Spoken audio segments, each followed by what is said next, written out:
Student, welcome to the sun public school online classes. हम chapter 9 Peter of Haarlem read कर लेते हैं। इसका फर्स्ट पार्ट हम रीड कर चुके हैं। इसका सेकंड पार्ट जो कि पेज नंबर 62 पर है वो आज हम रीड करेंगे। व्हाट कुड ही डू, वह क्या कर सकता था। No stone would fit the hole, कोई भी पत्थर उस होल में फिट नहीं आ रहा था। No amount of earth packed into the crevice, कोई भी धरती की कोई भी ऐसी चीज़ नहीं थी जो कि उस क्रीवाइस मतलब दरार में आ सके। Could resist the pressure of the water, और जो पानी का जो प्रेशर है उसको रोक सके।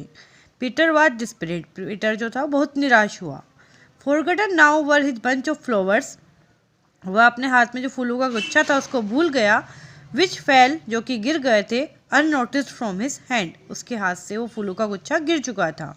ही strained his eyes in a vain search for travellers, उसकी आंखें तनावपूर्ण थी और वह किसी यात्री को खोज रहा था। ऑन द लोनली रोड, उस सुनसान सड़क पर। Vainly he shouted out for help, जब उसने हेल्प के लिए आवाज़ लगाने की सोची। अंटिल हिज थ्रोट वाज होरस, जब तक कि उसका गला सूख नहीं गया। होरस मतलब सूख गया। व्हाट कुड ही डू, वह क्या कर सकता था। एन आइडिया स्ट्रक हिम, उसके दिमाग में एक विचार आया। Climbing again up the steep bank, वह उस पे जो किनारा था वहाँ पर ऊंचा चढ़ा। फ्रॉम स्टोन टू स्टोन, पत्थर से पत्थर के ऊपर चढ़कर वह पहुँचा। He thrust his finger in the hole, उसने जो अपनी उंगली थी उसको उस छेद में डाला। इट फिटेड, यह फिट हो गई थी। It stop the trickling water for the moment, इसने एक क्षण के लिए पानी का जो बहाव था उसको रोक दिया था। Oh what would happen when he took it out, अरे क्या होगा अगर वह अपनी उंगली वापस बाहर निकाल लेगा।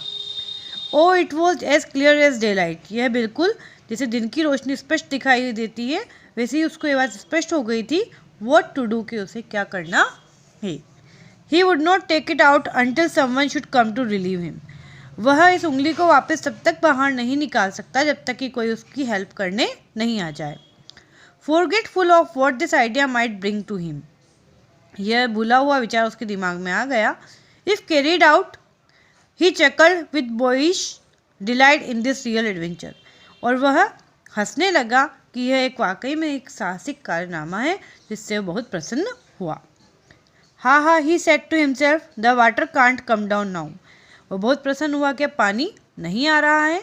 Harlem should shall not be drowned, अब हार्लेम जो है वो नहीं बहेगा, पानी में नहीं डूबेगा। While I am here to keep the flood back, जब मैं यहाँ हूँ बाढ़ को वापस भेजने के लिए। फॉर ए वाइल, थोड़े समय के लिए। Excitement kept him warm and fearless, जो उसको एक्साइटमेंट थी उससे उसे बहुत गर्मी मिली और वह निर्भीक हो गया। Then the chill darkness of the night surrounded him, उसके बाद जो अंधेरा था उसने उसको घेर लिया। All sorts of strange noise fell upon his accustomed ears, और जो जंगल में उसको अजीब तरह की जो आवाज़ें आ रही थी वो सुनाई दी। He seemed to see giants and demons lurking near, उसको ऐसा लग रहा था कि बहुत विशाल काय जो पशु पक्षी है वो उसके पास चिल्ला रहे हैं। Ready to pounce upon him, उसके ऊपर हमला करने के लिए तैयार है, झपट्टा मारने के लिए तैयार है। एंड किल हिम, और उसको मारने को तैयार है। Although he was a sturdy lad, वह एक अच्छा बालक था, बड़ा बालक था। Tears come at first, उसकी आंखों में आंसू आ गए। He could not no longer keep back thoughts of his comfortable bed home, वह अपने दिमाग में अपने आरामदायक बेड की जो याद थी उसको नहीं भुला पा रहा था। Of the parents who might have been then worrying about his safety, और उसके पेरेंट्स के बारे में जो उसके बारे में चिंता कर रहे थे। However, as he had stayed in night with the old man once before, एक बार वो पहले भी एक रात्रि उस बूढ़े व्यक्ति के साथ गुजार चुका था। His parents had probably gone to sleep without worrying too much, उसके पिताजी जो थे वो बिना चिंता किए आराम से सो गए थे। And Peter was out in the dark night alone, अब पीटर इस अंधेरी रात में बिल्कुल अकेला था। In such misery and pain, बहुत दुख में और दर्द में। The pain grew greater, the misery harder to bear every moment now, जो उसका दुख था वो बड़ा होता जा रहा था और हर क्षण उसको बहुत ज़्यादा अब सहन करना मुश्किल हो रहा था। But still Peter kept his finger in that dangerous hole, लेकिन पीटर ने जो अपनी उंगली थी अभी भी इस छेद के अंदर लगा रखी थी।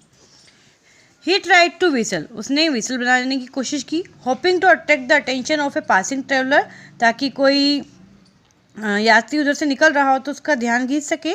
But his teeth chattered so much that he gave it up.